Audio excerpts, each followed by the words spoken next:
vaccine conversation specifically for democracy prep community.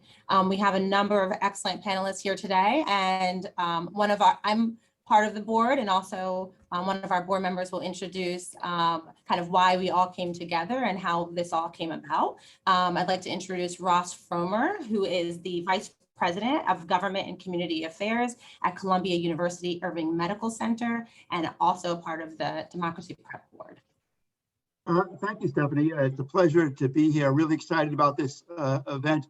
We're going to be joined by several of my colleagues from Columbia University Irving Medical Center, or CUIMC, as we affectionately call it on campus. CUIMC is the Health and Biomedical Sciences campus of Columbia University, located in Washington Heights on 168th Street, primarily between Broadway and Fort Washington, but certainly spanning out from there. We consist of 4 schools up at the medical center: our School of Nursing, the College of Dental Medicine, the Mailman School of Public Health, and the Vagelos College of Physicians and Surgeons, which is our medical school.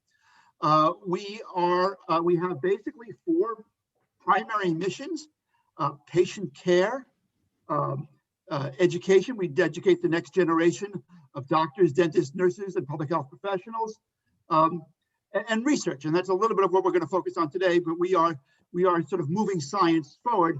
And then finally wrapping all these is community service, which sort of underlines all that we do. So this is an opportunity sort of for me to combine my 2 hats, both working for Columbia and having served on the Democracy Prep board now for, in some form or another, for close to 8 years. So it's just really looking forward to this event. Thank you very much, Stephanie. Thank you, Ross. So I'd like to introduce our panelists this evening. In no particular order, Dr. Kelly Bryant is the Executive Director of Simulation and Assistant Professor at Columbia University School of Nursing.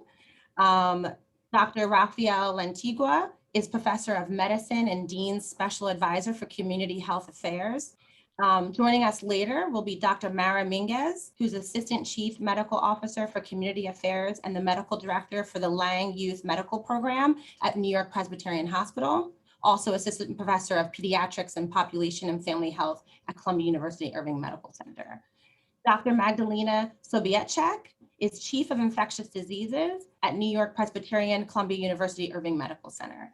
Thank you all for joining us this evening. This is such an important conversation for our community, everyone at large, and there's a lot of information, misinformation, so we're looking forward to hearing everything.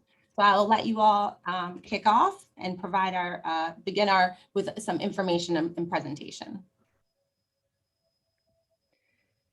Great. So let me maybe start off by talking a little bit about the viral illness caused by the virus SARS-CoV-2 and how it's transmitted, and then sort of launch into talking about vaccines. If I can have the next slide. And then we can skip this slide and follow here. So just to, I think everybody, most of you sort of know this, but I just kind of wanted to remind ourselves that the virus that we're talking about is the SARS-CoV-2 virus, which causes the disease or the illness COVID-19. And I think, you know, we talk about numbers and kind of the epidemiology of the infection and the toll that it's had on the world and certainly communities around us, but it's really sort of stunning that COVID-19 has spread rapidly across the globe since December of 2019. And then it was in March of 2020, 11th of March of 2020, so almost exactly a year ago, when the WHO declared it a pandemic. And then since then, it's caused over 116 million cases worldwide, over 2.5 million deaths across the globe, and certainly has had a huge, devastating effect in the US in terms of the, close to 30 million cases in the US and over 500,000 of deaths. So these are numbers, but they represent, our patients, our loved ones, and community members and families, and they cannot be underemphasized, and certainly has had a disproportionate impact on the communities that Dr. Bryant will be talking about in greater depth. Next slide. So what is what is COVID-19 and how is it transmitted? I think many of you know this, but it's actually sort of fascinating to kind of to review this. And here you have a kind of a graphic description, a pictorial description of the virus itself. And I just wanted to point out and draw your attention to those sort of little globules sort of studying the surface, or like these little spikes, red spikes studying the surface of the virus, because those are incredibly important in terms of vaccine development. The genetic information and the code for these glycoprotein spikes that are on the surface of the virus are critical for stimulating an immune response through a vaccine. But another amazing thing about this virus is that we know it's transmitted through a droplet transmission, and the droplets that of the virus are actually really sort of tiny. They are sort of smaller than 5 microns. And just by comparison, a human hair is much larger, 6 to 120 microns wide. So that's why sort of these droplets can travel a distance because they're sort of light and tiny. And that's why we talk about kind of, separation and social distancing of a particular distance. And that sort of comes from studies and knowledge about how far the droplets can travel and be transmitted. Next slide. So in terms of sort of like how, just sort of talking a little bit about clinical presentations and spectrum of COVID-19 symptoms.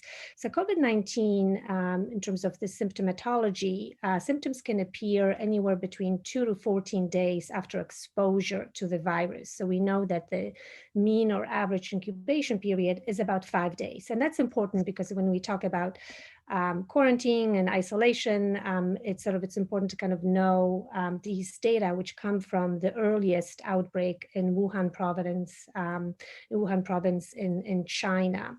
So in majority of people, like in about 80% of people who get infected, COVID is mild illness, and it can produce symptoms such as congestion, runny nose, headaches, cough, sore throat, fatigue, and just kind of feeling like, fluish. But in about 15% or so people, the illness can be much more severe and can lead to hospitalization. And in minority of people, those who get hospitalized, it can lead to even more severe disease, critical illness, requiring mechanical ventilation, intubation, and sort of severe lung damage.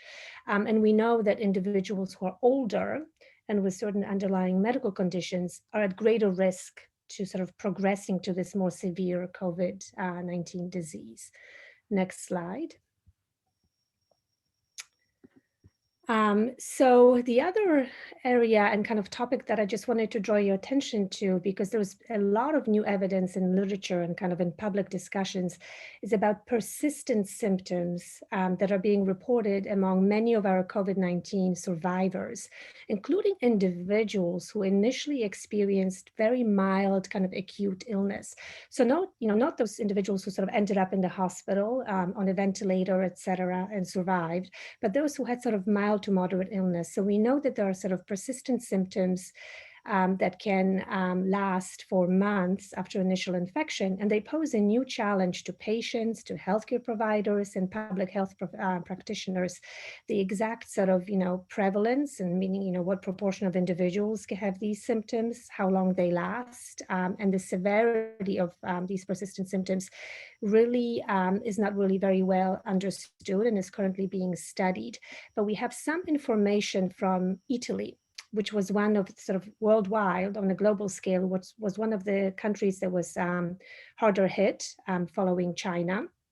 And we have data from over 8,000 individuals. Sorry, that's a typo of 143. It should be 8,000 individuals who've been followed in the outpatient following resolution of COVID. And they answered questionnaires about how they're feeling about 2 months after their onset of symptoms.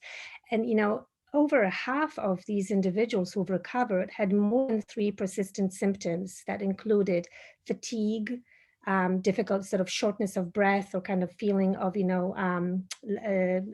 sort of sensation of sort of impaired breathing, cough, runny nose, dry, itchy eyes, headaches, also sort of, tingling and paresthesias or abnormal sensation in their limbs.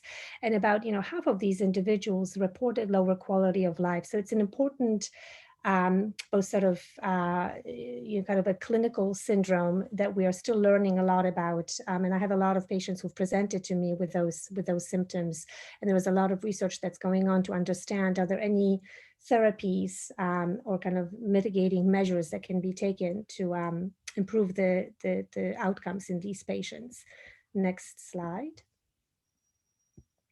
So before I talk about vaccines, I wanted to talk a little bit about kind of these, what we call non-pharmacologic prevention interventions. And I think it's just important to emphasize that these are critical to maintain regardless of someone's vaccination status. And I think that's why we talk about, wearing face coverings and masks to sort of to stop that droplet transmission.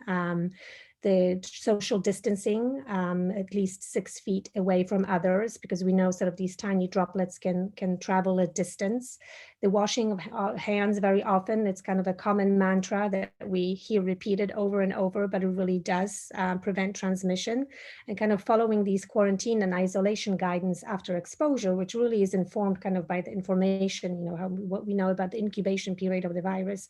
All of that is critically important. We know can prevent transmission of SARS-CoV-2 in addition to vaccination, which is what I wanted to talk about next. Next slide.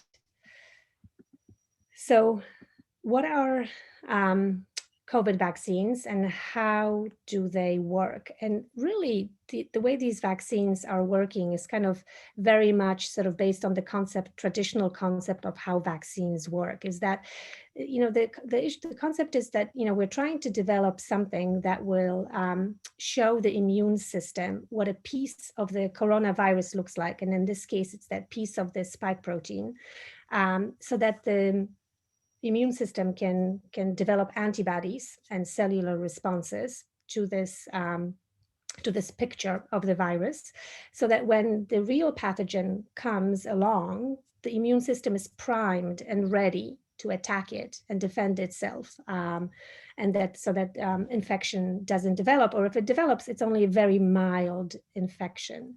Next slide.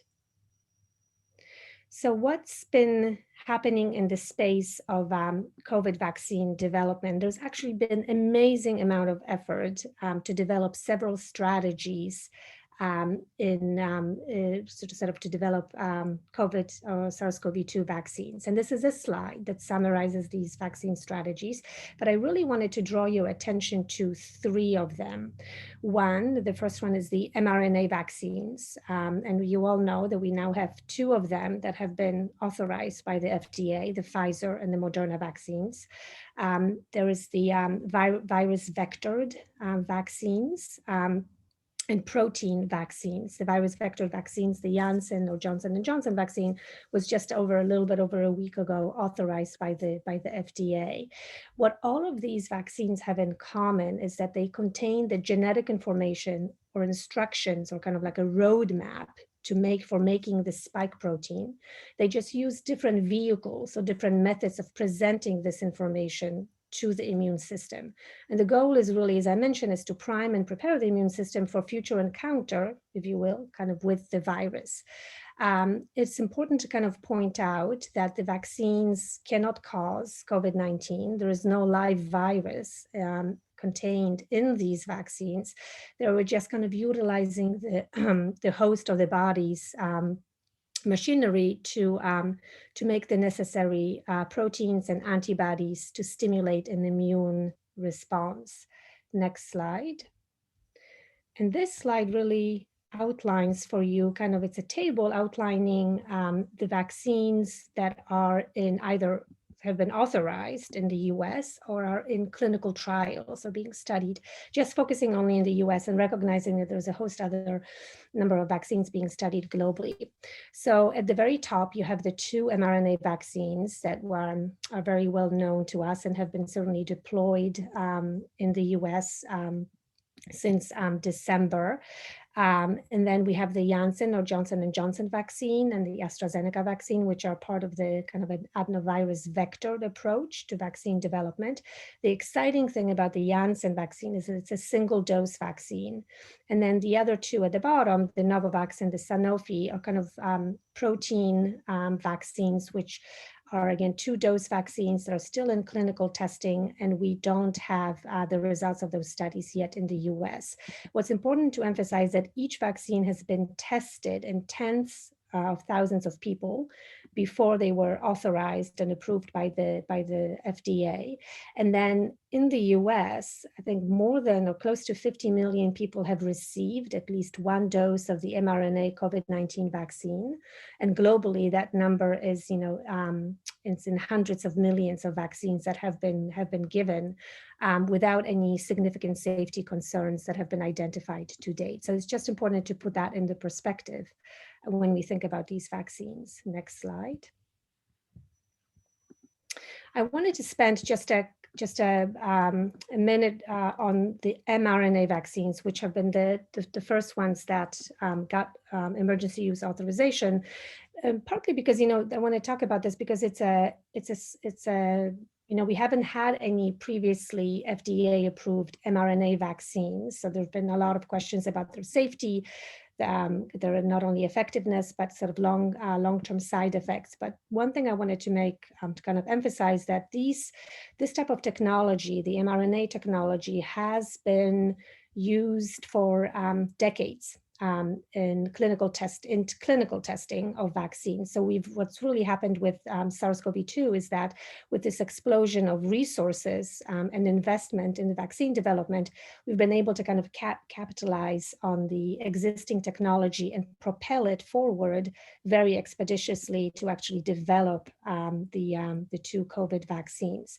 But essentially the way mRNA vaccines work is that they present your body with the genetic instructions for making the spike protein on the COVID virus. The body makes the protein and presents it to the immune system to make antibodies and cellular responses so that the immune system is primed for when the virus invades and it kind of can prevent the individual from getting sick. The mRNA is extremely short-lived and is very easily degraded, and that's why it doesn't. It's eventually destroyed by the cell. Doesn't leave any permanent trace in the body or in the cell, and that is also why it needs to be, when it's being manufactured, it needs to be sort of enveloped kind of in a lipid particle. And it has to be stored at cold temperatures and has to be used fairly quickly after preparation, because on its own it's rather unstable. Next slide. One of the common questions that we get is about who participated in these vaccine studies, and are they safe? Are they especially safe for older individuals? Are they, will people from different racial and ethnic groups react to them the same way? And are they safe in individuals with underlying health conditions? So what I wanted to show you here is just a snapshot of who participated in one of these clinical trials of the Moderna vaccine study. Of the study of the clinical trial of individuals here on the far left, you can see majority of individuals were white. There was a good representation of individuals from sort of non-white communities, Latinx, Black and African Americans, Asians, and multiracial individuals. In terms of age group distribution, there was a lot of effort and attention paid to enrolling individuals who are kind of in the above, older than 65 age group, because that's the group that's at higher risk of getting COVID and getting more severe COVID. So there were, a quarter of individuals in that age group. And then when you look at people with different health conditions who participated, there was a robust sort of, representation of people with diabetes, with elevated BMIs, with heart disease, and with lung disease and asthma, which is so common. So I think the vaccine was equally efficacious and well tolerated in those individuals. So that's sort of very reassuring kind of when we talk to, our clients and when we talk to community members and our patients. Next slide. And this here, I wanted to show you, just kind of summarize like how effective are these currently authorized vaccines. And I'm highlighting for you here the Pfizer and the Moderna vaccine, which, as I think many of you know, are more than 90% effective at preventing, but something important to emphasize, they are known to prevent symptomatic COVID disease. And they're incredibly effective at preventing hospitalization and death. Las vacunas son efectivas en prevenir las hospitalizaciones. Being kind of infection without symptoms, what we call asymptomatic infection. So, could someone get like mild sniffles and just a little bit of, illness and a little bit of the virus in their nose? Possible, but certainly severe disease and symptomatic disease is diminished. And with Las vacunas son efectivas en prevenir los síntomas. Really great effectiveness or efficacy against severe COVID-19 and globally, because that study was done across in South Africa, in Brazil, as well as in the US, which is important for when we talk about the different types of viruses that are circulating in each of the countries. And again, it was highly effective against hospitalization and death, which is, really, if you think about things they're only, about 30 to 60% effective in preventing illness. So this is quite a coup for COVID vaccines. Next slide. And I just wanted to also kind of highlight one other common question, an incredibly important question, is how these vaccines were created so quickly. I mean, I just mentioned that, in March of last year, WHO declared this a global pandemic. And today we have 3 authorized vaccines. So how did it happen? Especially since we know traditional vaccines can take over 15 years to make and oftentimes much longer. So this was accomplished quickly for several reasons. First of all, the vaccine developers capitalized on years of vaccine development that essentially provided a roadmap for how to design these vaccines and how to deliver the instructions for making this protein spike and how to deliver it to the immune system. Secondly, there were a lot of resources and funding that were devoted to understanding the genetic code of the virus and how to make the kind of the instructions or the inserts for the vaccine. There were also sort of a lot of resources devoted to designing these clinical studies and standing them up really quickly. And oftentimes the manufacturing of these vaccines started happening at risk by the sponsor or by the pharmaceutical company while the clinical trials were taking place. And then the FDA and the government review, which is normally kind of a lengthy process with lots of delays and waiting, the US government really prioritized vaccine authorization. And because of the pandemic, they used something called this emergency use authorization mechanism to very expeditiously, carefully, but expeditiously review all the data. And I just want to mention that there is still sort of a very robust post-approval monitoring system through the CDC that kind of monitors the safety of these vaccines. So the safety follow-up does not end. Next slide. So just to kind of conclude is that, it's actually sort of incredible how much progress has been made in the last year in terms of kind of understanding the clinical manifestations of this illness and the pathogenesis of COVID and developing the vaccines. I just want to highlight that we've never had 100% effective vaccine. So it's, wonderful that we have one that's 90%, 80% effective. But vaccines don't prevent the disease. We know that the vaccination actually does. I think that's why a lot of resources are being spent and have to continue to be spent to dispel any myths and sort of just disseminate information about vaccines so that people feel comfortable and are empowered to make a decision to get vaccinated, both for their own health and for the health of their community.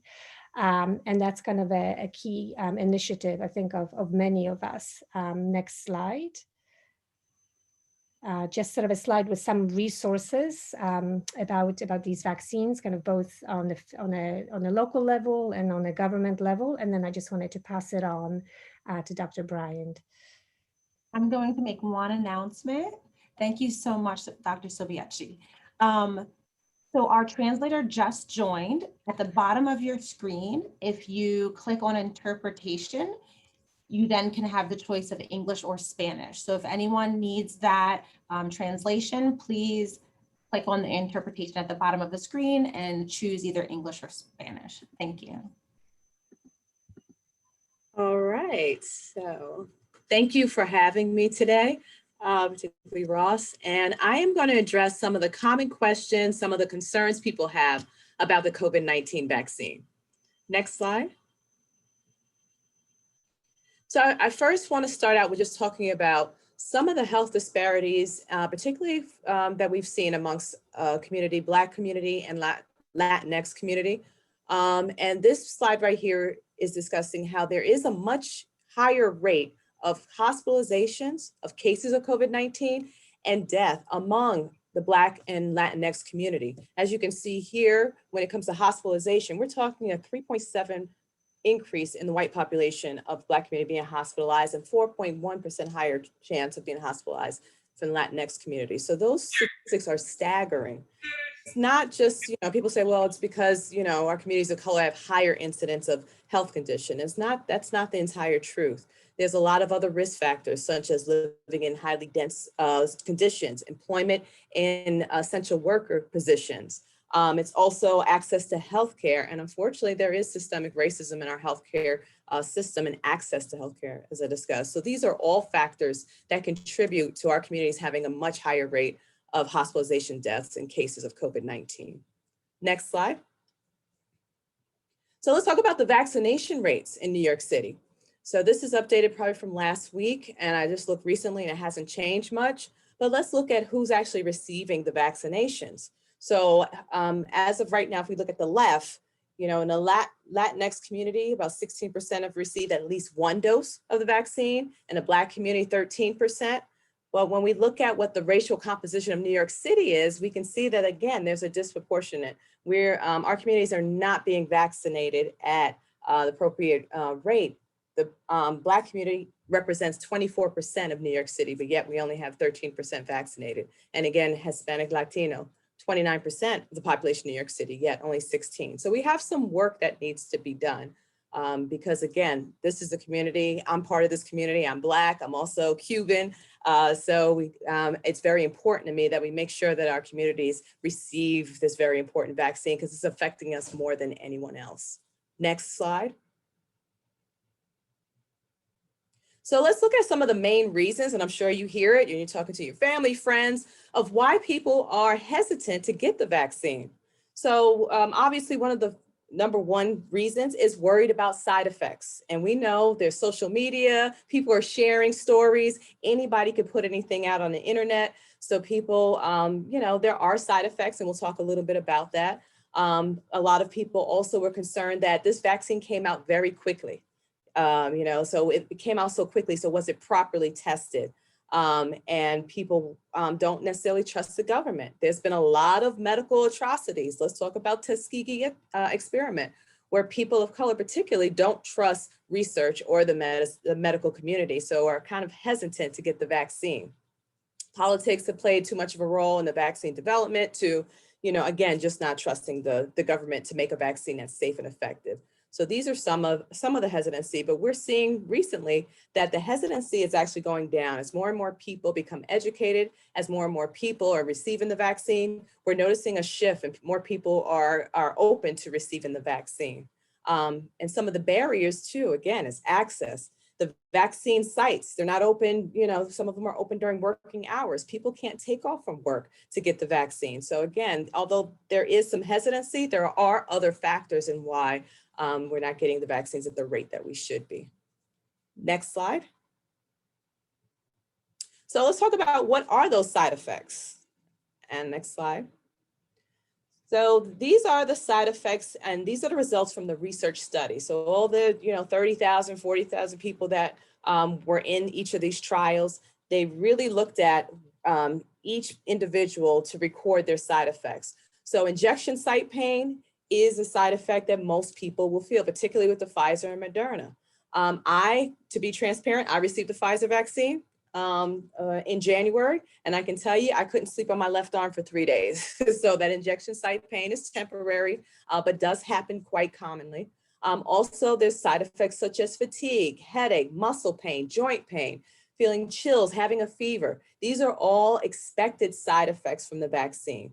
And additionally, sometimes you have even more severe side effects after that second injection. So the first one you might handle like a champ, but that second one might cause you to have to, take the day off the next day or just rest All of these side effects that we're talking about are temporary. They last about 24 to 48 hours. You can take, Tylenol, ibuprofen, and just rest and drink lots of fluids because these are temporary, but it's just a sign that your body is producing those antibodies. And then there's some people like me. I had my second dose and I had no side effects whatsoever. I was able to take a spin class besides the sore arm. So everybody is different. And then Johnson & Johnson, it is one injection. So we're not seeing as significant side effects from the Johnson & Johnson vaccine. As you can see here, much less injection site pain, fatigue is less, headache, muscle pain, nausea, and fever. And again, these are expected side effects that they saw during the trials. Does not mean that, you have COVID-19 or they injected COVID-19 into your body. These are side effects. Next slide. So another common question, what are the long-term effects? This came out quickly, and we've only been really looking at this vaccine since summer of 2020. So the truth of the matter is we really don't know yet, but we do, again, the science of this vaccine is mRNA vaccine is not new. So we can go based on, some of the prior vaccines and all the millions, I think I've seen 90 million people in the US were vaccinated. So again, we are closely monitoring. There is a great app I would recommend if you're going to get your vaccine to download this app called Be Safe, and it's tracking side effects. So the government wants to know if you are having these side effects, so that if we see a trend, if we see things happening, we can intervene very quickly. But as of right now, there's no major concerns reported with the vaccine. And I know people hear, well, so-and-so got the vaccine and they died 2 days later.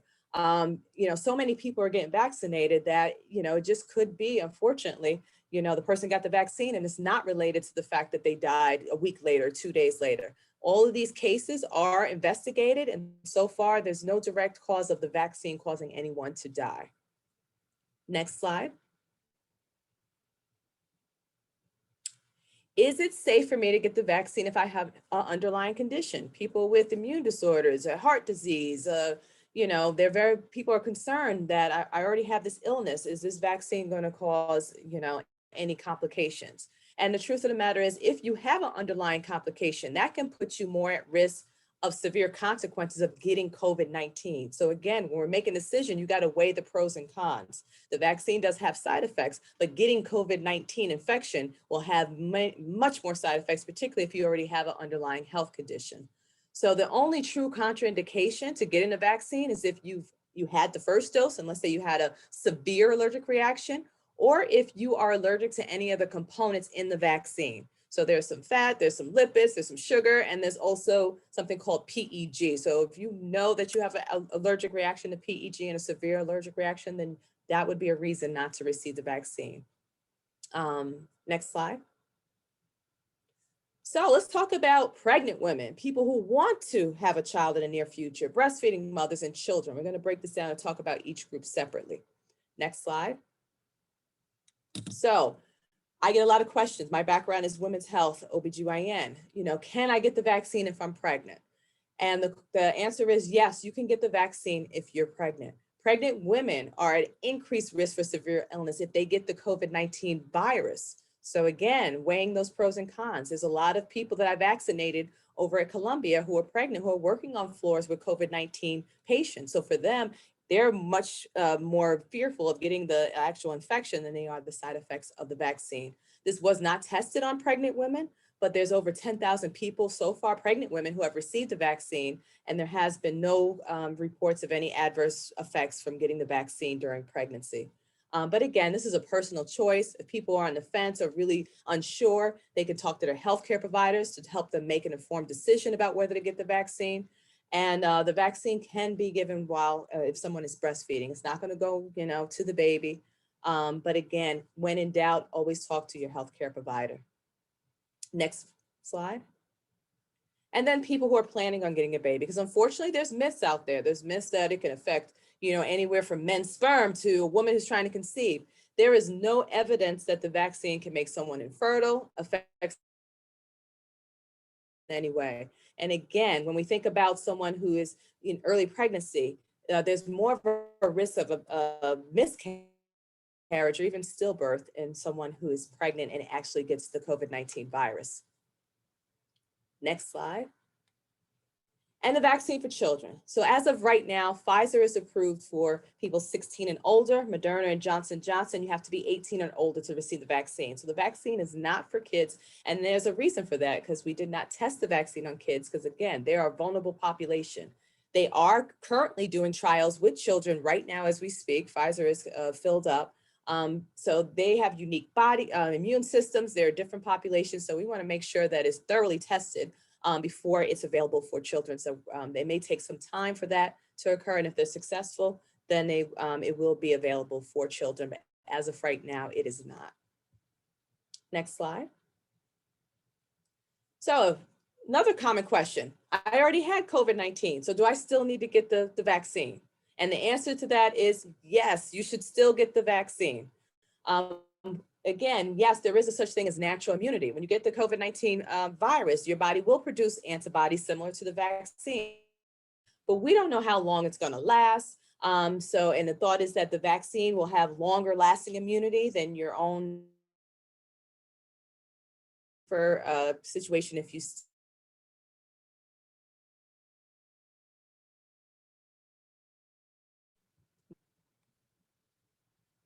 So you're hearing in the news, there's a lot of these COVID variant strains. We got the UK, the Brazilian, you're hearing about the South African, and now we even have one that's in New York. If you click, I'm sorry, I have animations. Be revised, but this is showing you how prevalent these variants are. They are out there and they're answers, but the vaccines, the experts say that these variants. So vaccines are not all or none. Either they work or they don't work. As discussed the earlier presenter, they can protect you from getting severely sick. They can protect you from getting hospitalization, even with these variants. But again, they're still studying it, but this is not a reason not to get the vaccine because of these variants. Next slide. So how do you get the vaccine? How do you sign up? As you've heard, people have expressed difficulty in getting an appointment to get the vaccine. What I tell people is just don't give up and keep trying. There are several websites that are supposed to make it a little easier to get a vaccine. But the second one, Governor Cuomo came out, makes it a little bit easier to find an appointment. And then also for people who aren't on the computer or aren't, tech savvy, there's a phone number that you can call, the 1-833-NYS-4VAX. People can call and make an appointment, and it's in several languages. There is, Columbia has developed a hotline, as you can see on the left, for people that are 65 and older that live in those zip codes. They can call that number and they will get assistance from someone on and find that there's no appointment. They have to go on.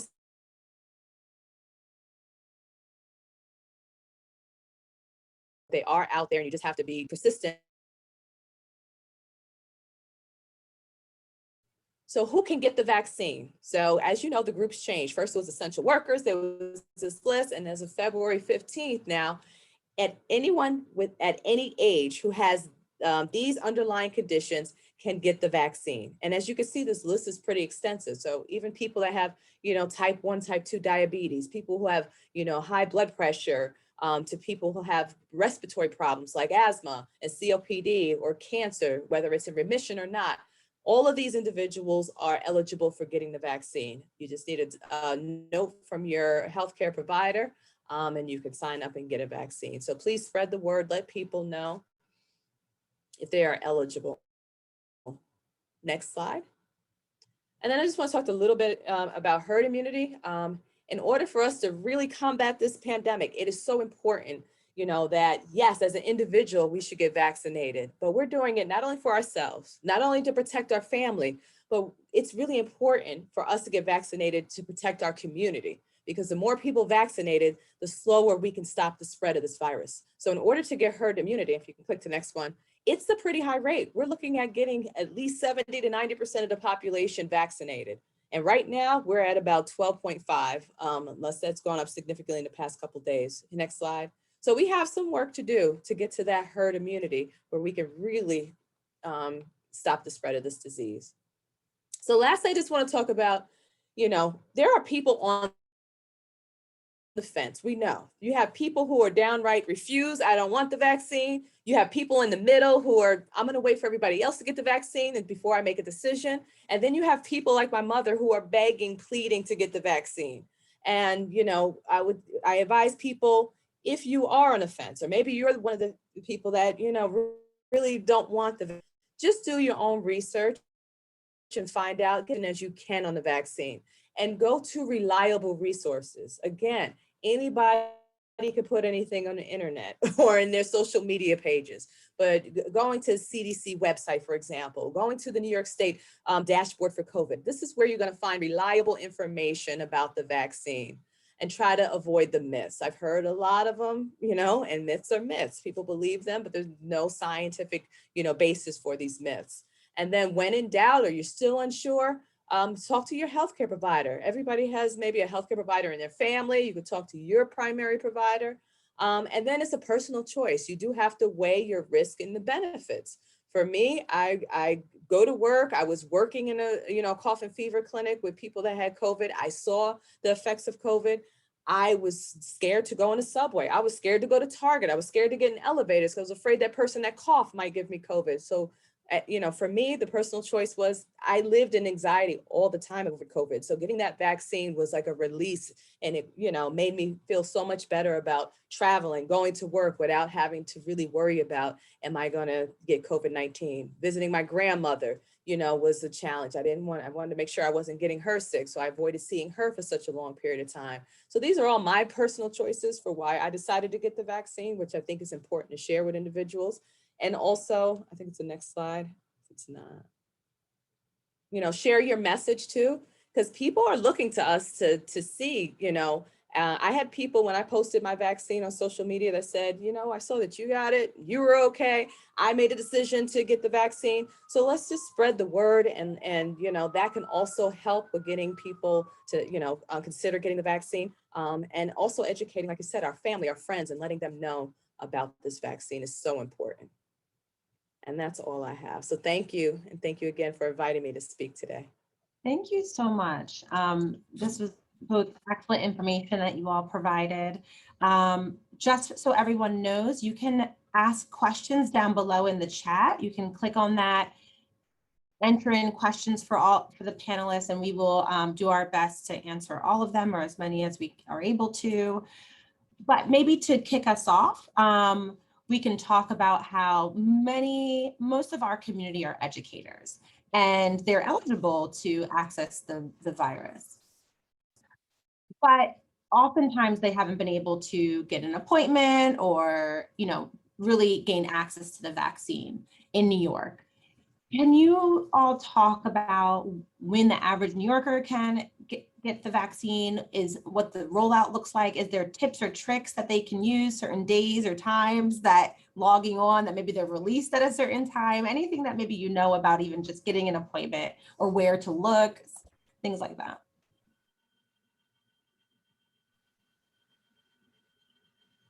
So I can start off with that. Hi, everyone. I'm Dr. Mara Minguez. I'm a pediatrician, adolescent medicine trained, and it is my pleasure to be here. Don't be surprised if you don't have many questions after this. Thank you. So I just want to mention, of course, there's different mass vaccination sites in the city, right? We know the Javits, Yankee Stadium, Citi Field, and our very own in our backyard, the Armory, which is located actually on Fort Washington between 168th Street and 169th Street. And that is actually operated by New York Presbyterian Hospital, Columbia. And a couple of things I want to mention, since it just expanded as of today, I want to give you a phone number that you can actually call to make appointments as well. And I will put it in the chat for everyone, or if you can, please share with everyone, because it's going to be a much easier pathway to get a vaccine appointment. So I want to mention there's different categories, right? And at this time, we are vaccinating those who are over 65 and those who are 18 to 64 with a chronic illness. And there's a wonderful extensive list that we have in the CDC website, as well as New York and our website as well. as well. And this is important because not all sites are vaccinating first responders, such as teachers. So it is really key for you to be aware of which site is vaccinating first responders. At this moment at New York Presbyterian, we are not vaccinating that category yet. It is coming very soon, but it's important to note when you make your appointment, where do you fit in so you can make sure you get the right space. But it is not difficult. Please, I will put a phone number that will be very helpful. And I am willing to help anyone in your cohort who is interested in getting an appointment. So we can talk about that as well. I'm more than happy to help you get that as well. Thank you.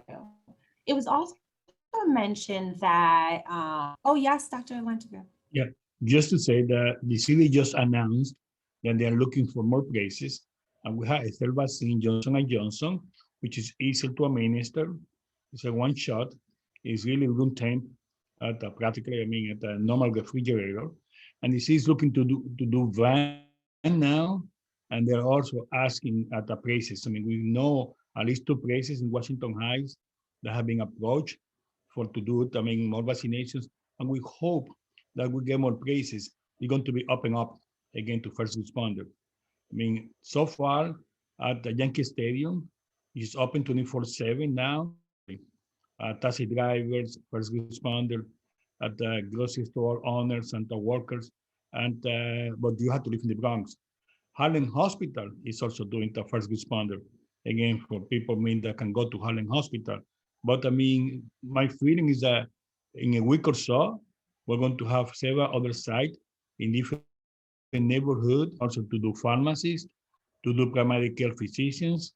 I'm sure that we have more people who vaccines available to the city. They're going to make this farm more open to more residents of the city. Thank you. So we have some audience questions. First question, if you're going to get the vaccine, do you get to choose which one, the Pfizer, Moderna, or Johnson & Johnson, or does it just get assigned to you? What happens when you get to the vaccination site? And I can take a stab at that and then others can answer. I love that question because it sort of comes up a lot. And I think key thing is that we actually, at this point, you don't get to choose which vaccine you get. It's whatever is stocked essentially and available at this site. And I would just say that, if you're kind of thinking like, oh, is one better than the other, or one has fewer side effects, etc., I would just say, a good vaccine is the one that you can get. So I think what you get is just what is available. Go get it. Okay. It seems like all the panelists are in agreement with that answer. If you get an appointment, show up and get your vaccine. Next audience question. Can you all go over the fertility concerns again? Are there any concerns related to the vaccine? Is there any current data about the vaccine making men or women sterile? Are they testing this in any additional phases? Do you know the odds of any pregnancy complications or anything else related to the vaccine and fertility? So I'll take a stab at it. The vaccine was not tested on pregnant women, so we don't have that data available. However, as I stated, there are, I saw 10,000, but I heard somewhere on a webinar the other day, it was 20,000. Pregnant women have already received the vaccine. And so they have been following a lot of those women, and there's on fertility, effects to the fetus with the COVID-19 vaccine.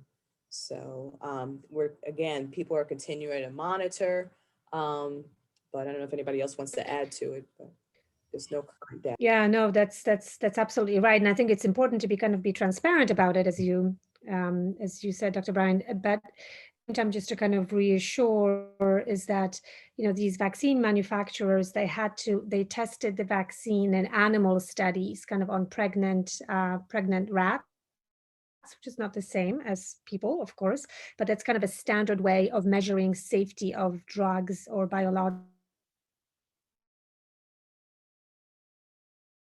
kind of on the development of the animal fetus and no issues.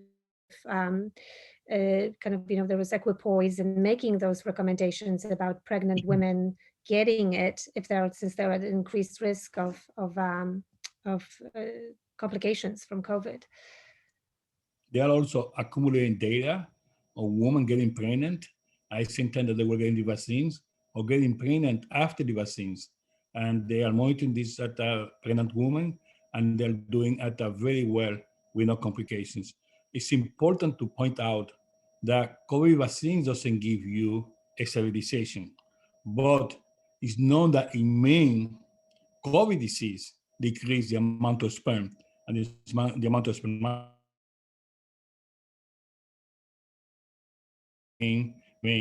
then your fertility is decreased at some point.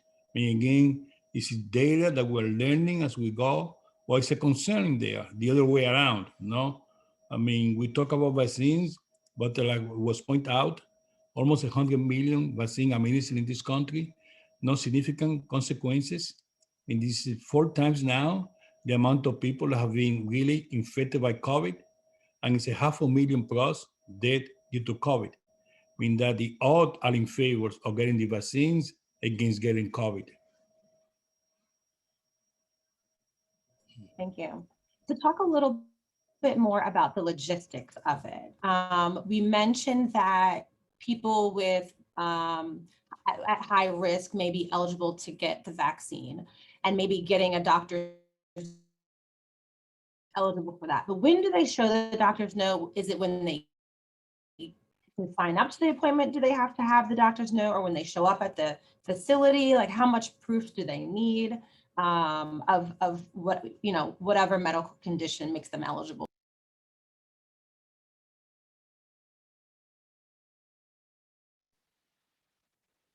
I can start off by mentioning, thank you for that question, because that's really key to be ready with any materials you need. And the most important is your ID. Your ID with your address would be really, really key for you to take with you. So as of now, there is, and I can tell you for the Armory, we don't ask for any specific letters. You will be asked to sign an attestation that is actually a legal document that it's already prepared by the government. It's not based on which place you go. It's actually pretty standard. I do hear that some other sites may ask for a letter, but the policy is an attestation is enough. So just bring your ID, and that's the most important piece that you need to have with you. And be ready to sign the attestation, which is a legal document in which you state, yes, I do have one of the above chronic illnesses. Thank you. I want to remind our participants, please add any questions in the chat if you have anything that you would like to discuss or want to hear from our experts on. But until then, we will talk amongst ourselves and bring you all the information. So we know who is eligible right now in this first phase. What do we think the next phase will look like? Who do we think will become eligible soon? And when could the general population be eligible?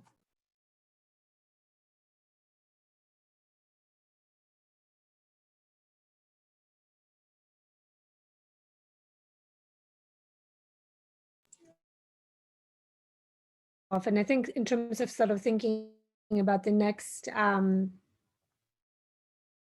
of any age with kind of certain chronic medical conditions, or those who are above the age of 65. So I think, the next phases will certainly be individuals above, sort of kind of in the younger age groups, 50 and above. Again, kind of a continuing to expand kind of the essential workers, people who live in crowded conditions, and sort of, and that's at higher risk of COVID. I think that people who, younger individuals who are in schools and college, probably sometime like early summer, over the summer, the hope is that that's when they would be eligible. I think one key component of all of availability of vaccines, because you can open up the spigot, so to speak, and say like, hey, you're eligible. But if there are no vaccination sites, if there are no vaccines available to you, I think that just kind of raises the level of frustration. So the wonderful thing is that, with the authorization of Janssen, that kind of opens up the possibility that, but the Janssen or Johnson & Johnson company signed an agreement with another pharmaceutical company called Merck, that Merck is essentially going to devote a lot of resources to manufacturing the Janssen or Johnson & Johnson vaccine to kind of have, 1 million over, sort of loads of doses essentially available by early summer, which I think will kind of expand the pools of individuals and the phases of people who are eligible to get the vaccine. Thank you. So someone in the audience wants to know more about the vaccine and allergies. People that are allergic to penicillin, fruits, nuts, carrots, but they're worried about how they will. Do you have any recommendations for them?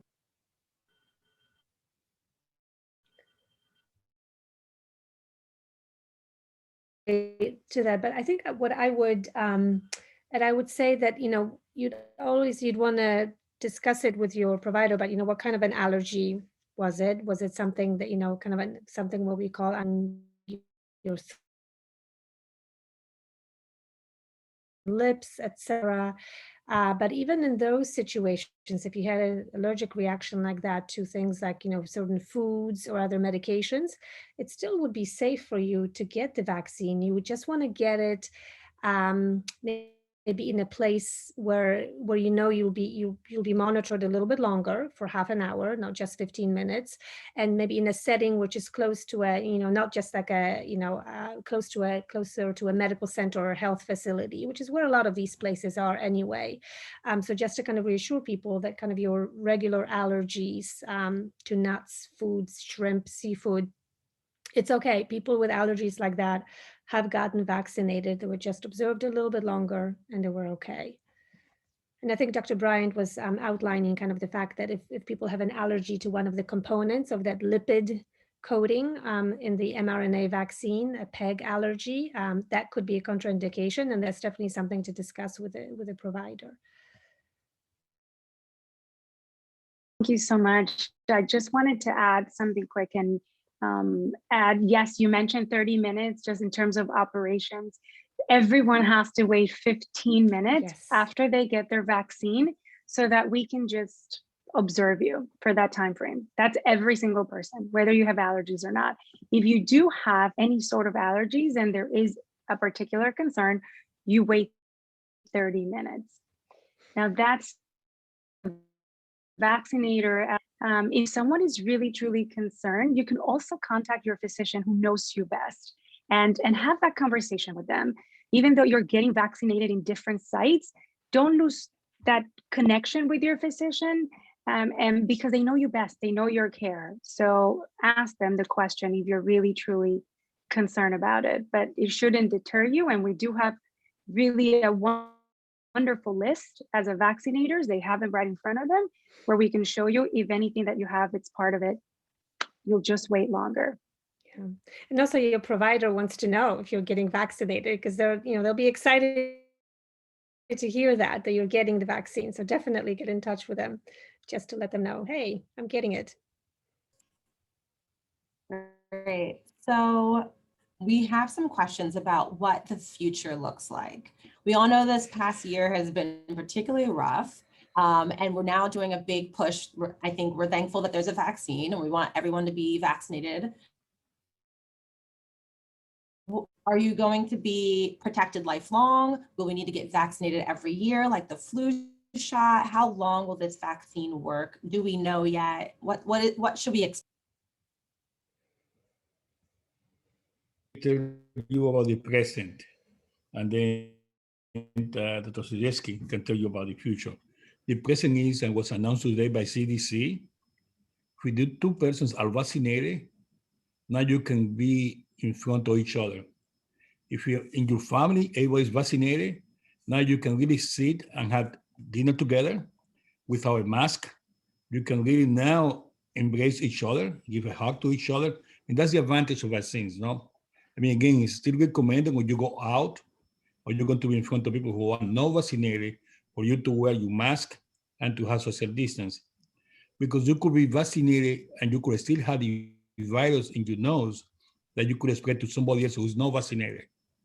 Okay, and remember, the mask that we wear is to protect others, not to protect us. The mask that another person wears is to protect us. I mean, in that sense, again, we should always, when we go out, again, to continue to maintain the same sanitary rules into that sense. No, but then I guess, I mean, I will leave it to Meta to show us, I mean, how we're going to look into August or September. I mean, at the baseball season is coming up. Are we going to be able to go to Yankee Stadium and see a game? I mean, that's a question. I mean, at some point, I mean, we're going to be able to have Thanksgiving together again. I mean, again, the same issue is going to be like the flu shot. Are we going to get one every month? And maybe a question about, I mean, what is Pfizer and Moderna doing instead of the variant? I mean, how they're looking ahead besides working on children. I mean, how they're looking ahead to see if we, again, how to protect us, again, in the future. Yeah, and I think we're all kind of take a deep breath as we're trying to think about the future. And Dr. Bryan sort of very nicely sort of talked about the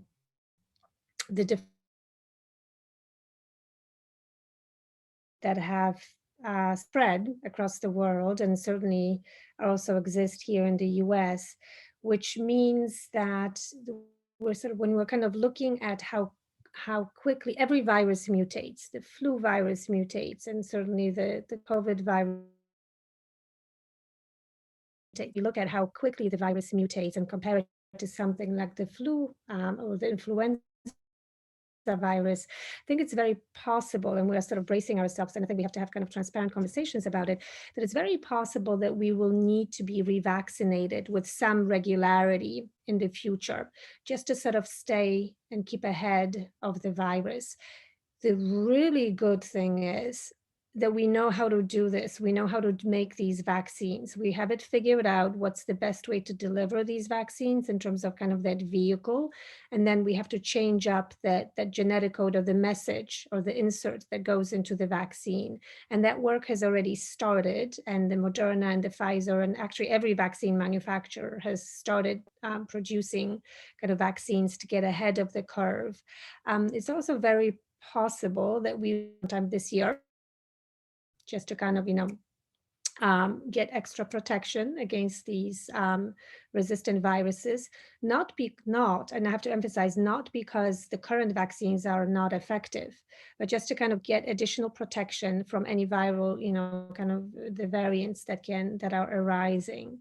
So I think it's important to sort of know that as we get, as more and more people get vaccinated and we kind of reach that, herd or community immunity of getting about 70 or 80% people vaccinated in our communities, I think we'll be able to kind of take a deep breath and be like, okay, we're there. I think maybe, we can go to some maybe go to some games with proper testing, with sort of, still maintaining some precautions, knowing that people have to get another shot of the vaccine and kind of look, and I think things will be brightening up. Thank you. It's $1 million question. I think we all want to know. I just want to add, we do want to know, but it's also unfortunately a global issue. So there's a lot of different factors fast we get out of this, but it definitely will take longer. And it doesn't mean that it's going to look the same in 10 years, but for the immediate time frame, we just need to get the world pretty much back on track. Mm-hmm.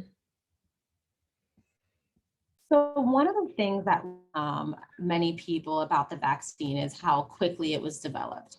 And I'm not part of the medical community, and I think people not a part of the medical community, we assume that it was really done very quickly. But can you talk about what it usually takes to create a vaccine? I feel like I've had medical professional friends say that this wasn't really any more fast than other vaccines. And, we just may not realize that it doesn't have to take a very long time to create a vaccine.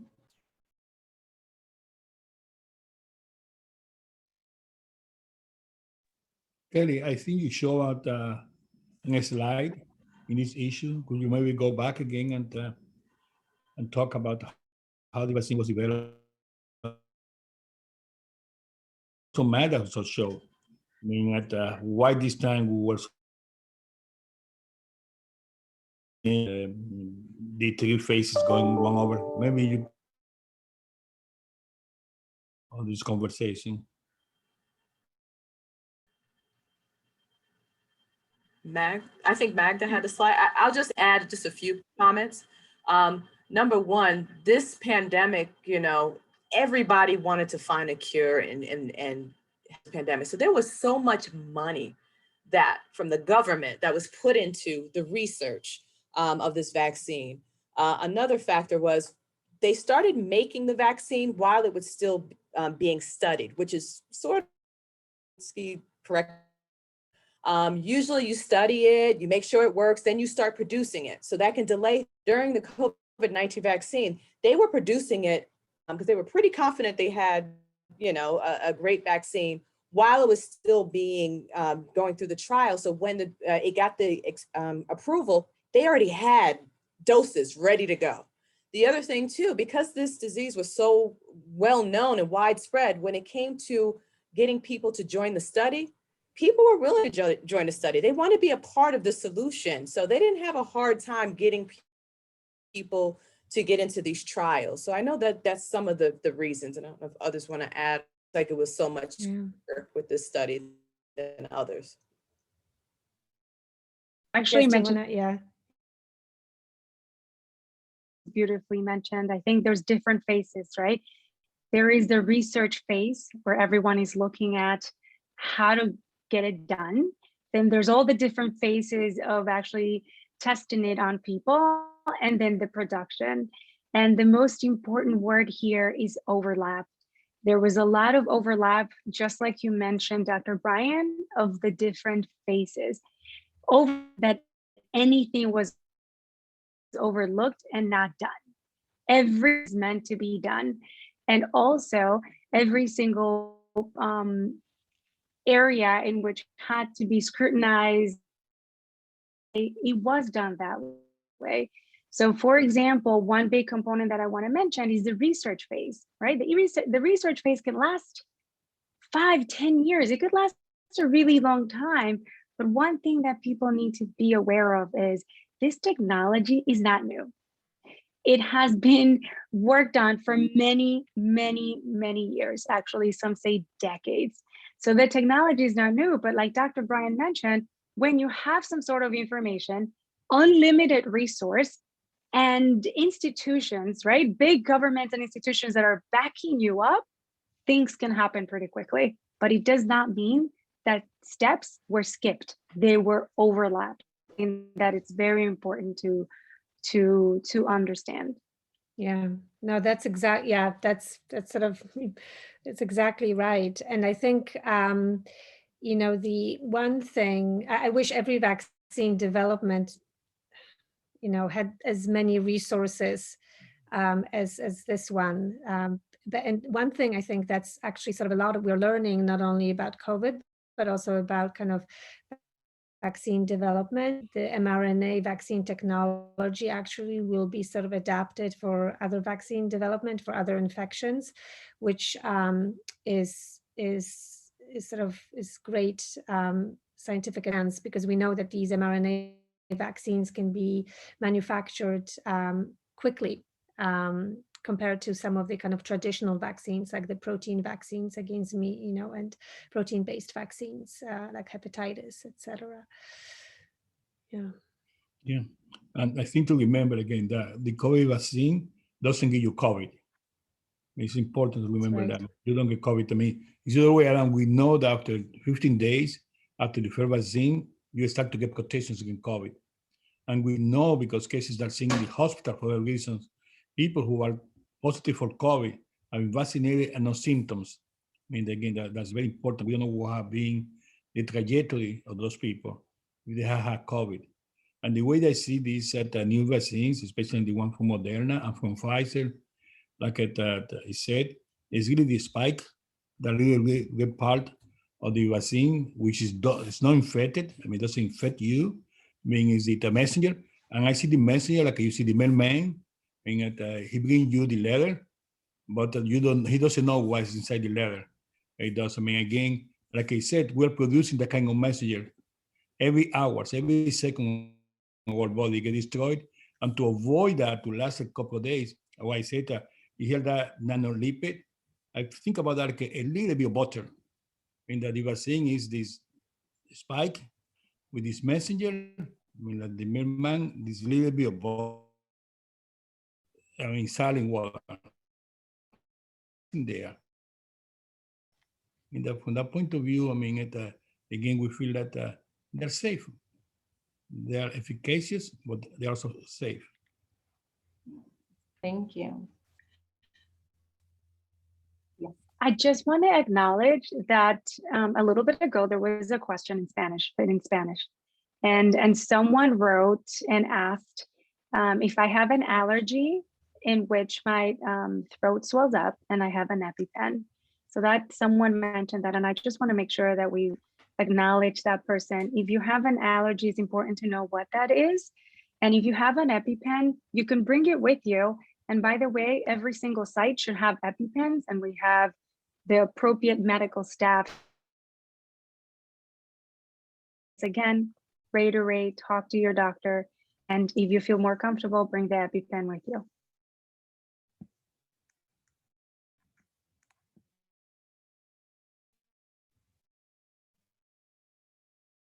So we talked about the misconception of the quickness related to the vaccine.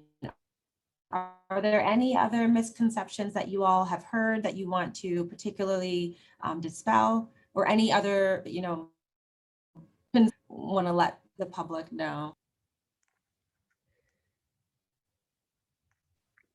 I want to mention one that has come up.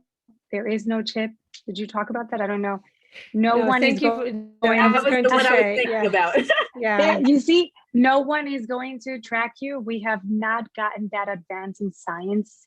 I'm not going to say ever or yet, but we are not there. And so there is no chip. No one will know where you're at or find you somewhere. And the other component is changes in your genetic composition. It's not going to change. It doesn't go into the nucleus. So it's not going to change your genetic composition. I'm talking about Pfizer and Moderna. And I think the last one you guys can talk about is the fetuses made from fetuses, or some sort of being meant with aborted fetuses, and that it's a big no, not true. That's what. Yep. Yeah, I heard those questions as well. And just to sort of emphasize that, I think it's like the more we talk about it and kind of enable people and empower people, just if you have a question, there are no, silly questions. I think they're all really valid because they come from, things you hear, some things you read, etc. So it's better just to sort of talk about community members, etc., just to sort of talk through it and get kind of, cut through the myths and misconceptions. Dr. Brilliant say the best, no? We're giving 3 million vaccines now a day in the United States. Now put together 3 million persons, a lot of them over 65 years old. The others with medical conditions, with diabetes, with hypertension, with obesity. If you put them together, which are the one are going to get sick that day, even without having the vaccine? I mean, the odds are that natural that one of them is going to be sick. It's not also that one of them related to the vaccine is the odds of having 3 million persons who are really at a quote-unquote with illness that are getting these vaccines. The other one that we hear frequently is a Bell's palsy. I mean, because it was in the red. I mean, that give you, that your face get disfigured, that you have, one side of your face that doesn't move because, you have the Bell's palsy, the facial nerve palsy. It doesn't give you Bell's palsy. That's another myth, which is not true. And I just want to make a comment about just the process of getting the vaccine. Some people, might be curious, like, what does that look like? And someone who gives vaccines every week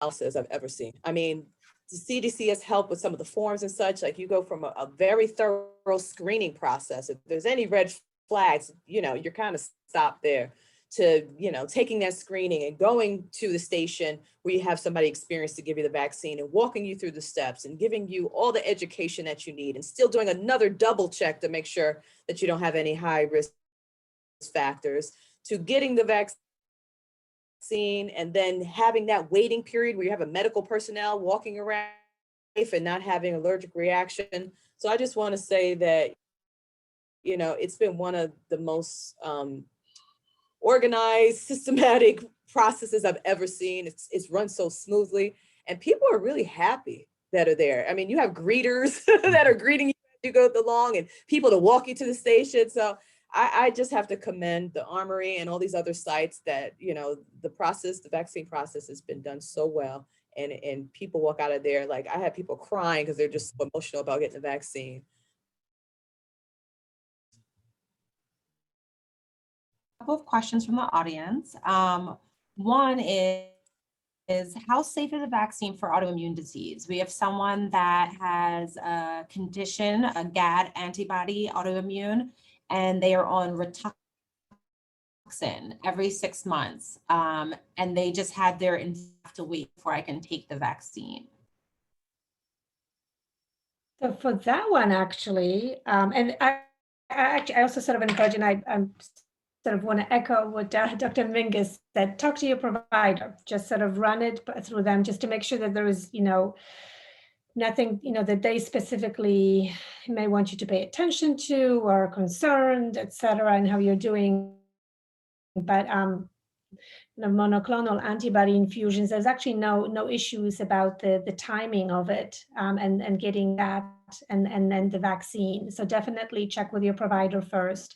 But with like some of these, and many of these for the kind of autoimmune diseases, or for Crohn's disease, or ulcerative colitis, et cetera, there are no contraindications to getting it closely together. Okay, thank you. We have another question from the audience. So we've spoken about the side effects of the vaccine, and it may last from 24 to 48 hours. Is there any evidence of longer term side effects of taking the vaccine, or what could people experience?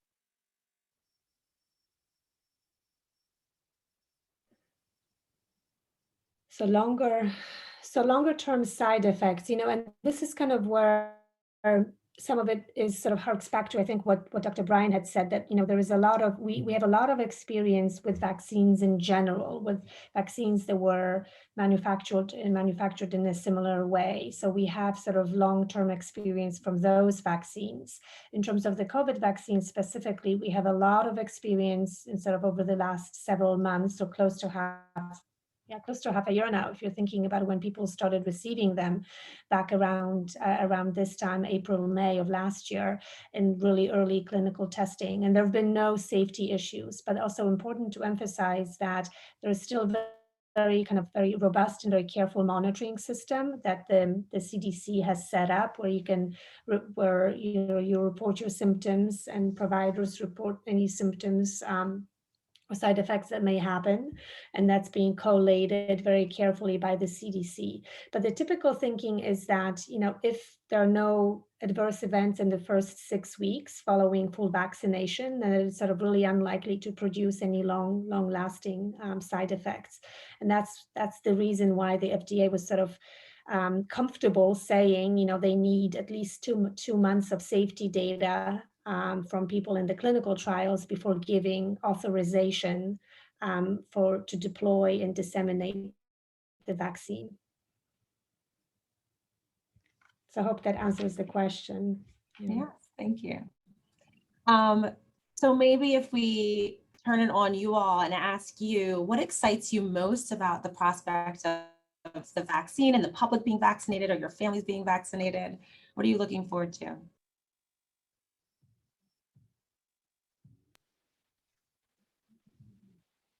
I'll go. I'm looking forward to, my mom is getting her vaccine tomorrow. I can't tell you how excited I am. My grandmother's getting her second dose next week. The fact that there'll be somewhat I can return to a life of normalcy. I know it's going to be different, but I don't have to worry about going to see my mom and infecting her or my grandmother. So again, the vaccine has helped me with, feel more relaxed, but particularly now because I know my family's going to be protected.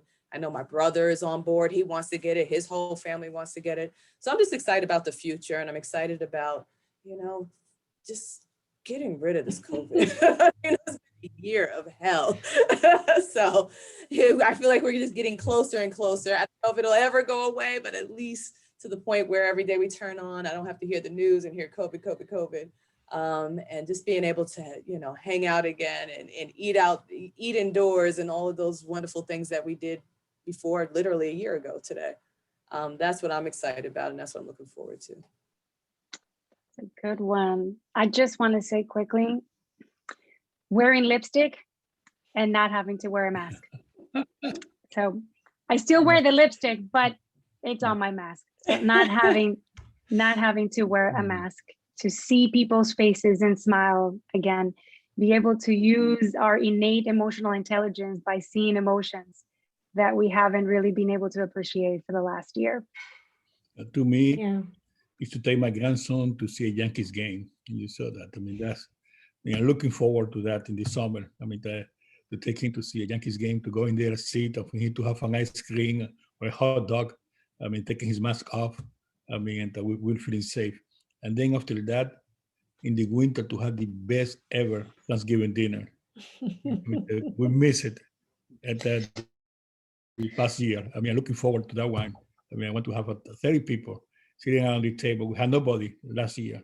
Having a big turkey, we only trimming and have fun. Yes, same here. Like the family get-togethers, kind of, with a peace of mind. And it's amazing. My father-in-law got vaccinated this weekend, and we're talking about, like, it was a huge sense of relief. He said, no one mentions the side effect of, the tension easing in your neck and in your muscles with a big sense of relief, that you're feeling when you're getting the vaccination. I think that's kind of universal. And then, I think just the other thing is that I've been sort of really humbled about how people have come together, like, to volunteer for these clinical studies that were done of the COVID vaccine, because I've been working on vaccines, HIV vaccines and HIV prevention for a while. And there's just been that's incredibly inspiring, but kind of how people and communities have come together to volunteer for these COVID vaccine studies has been incredibly inspiring and very humbling. And I'm excited about the fact that all this, we've learned a lot about how to develop vaccines safely, even through this experience, so it can be capitalized for, other vaccine development. I think that's also what inspires me to continue doing this work. Thank you. This evening's conversation was very informative. I know we are all interested in keeping our loved ones safe and keeping safe ourselves. If there's one takeaway from the conversation or one thing that you want everyone to leave with, what is that? And or if we have a loved one who is maybe on the fence, what do you think? How do we talk to them? How can we kind of encourage them to lean more towards the vaccine? I would say it's just sort of, in terms of having conversations with your loved ones about the vaccine. I think it's really important that you just sort of ask, find out where people are coming from, kind of what worries them about vaccines, kind of have very open-ended conversations that leave space for people to express their concerns and their fears. I think that's really important. And also sort of recognize that people can, and I think Dr. Brown, you had that graph of sort of vaccine hesitancy, and people move kind of from deny, from just vehement, like, no way, to like, well, I've seen you get it. I've seen my friends get it, maybe, why not? And then acceptance and acknowledgement that this is sort of an important public health measure. So keeping an open mind. Yes, I would add on, be a role model. So, I'm sitting here, I'm doing all these vaccine talks, and I realize I don't, I need to have these talks with my own family. And like we said previously, find out what the concerns are so you can address them directly. If someone needs you to go with them, I can't tell you how many people like, can you just go with me and hold my hand?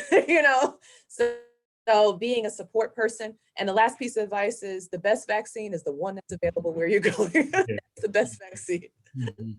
So And the other point is, like I said, I'm very happy I was able to get it very early because as a physician, I order a lot of tests to my patients that I never had. Like I tell women to have a, but I never had one. I don't know the experience having one.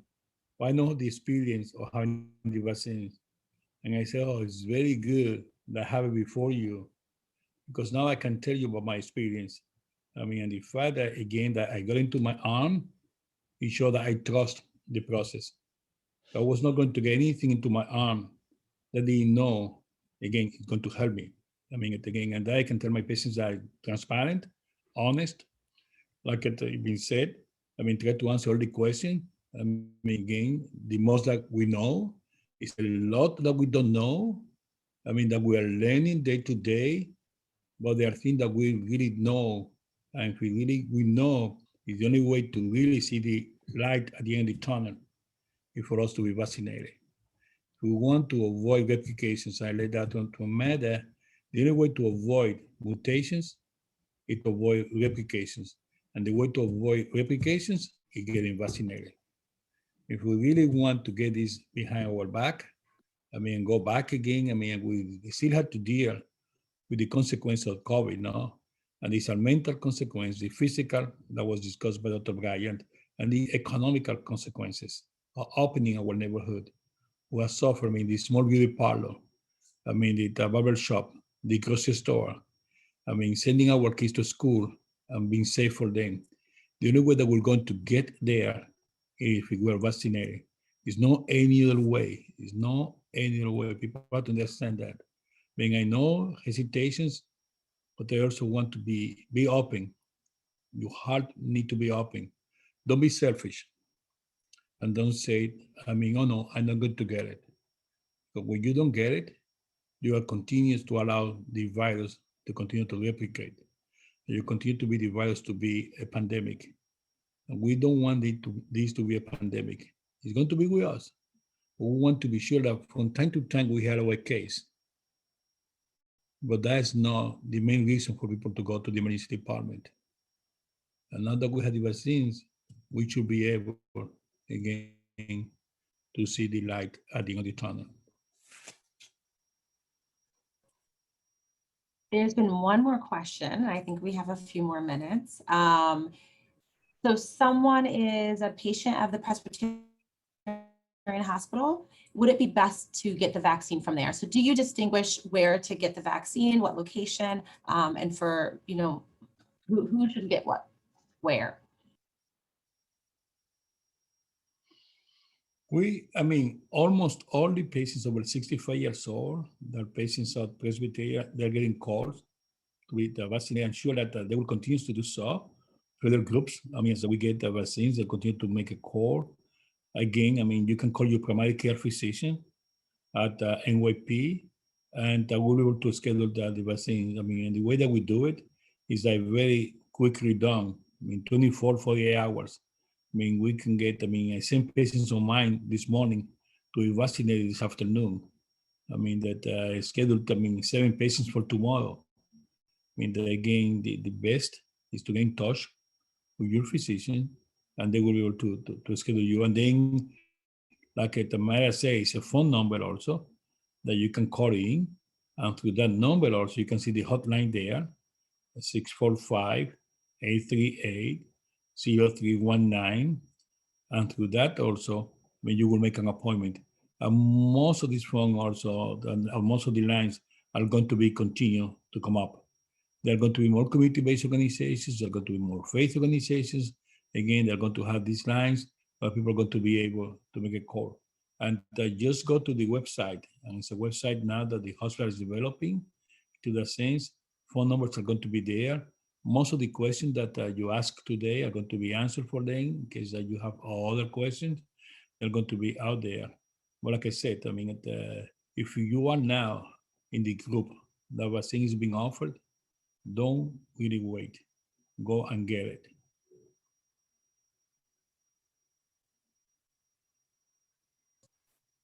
Thank you.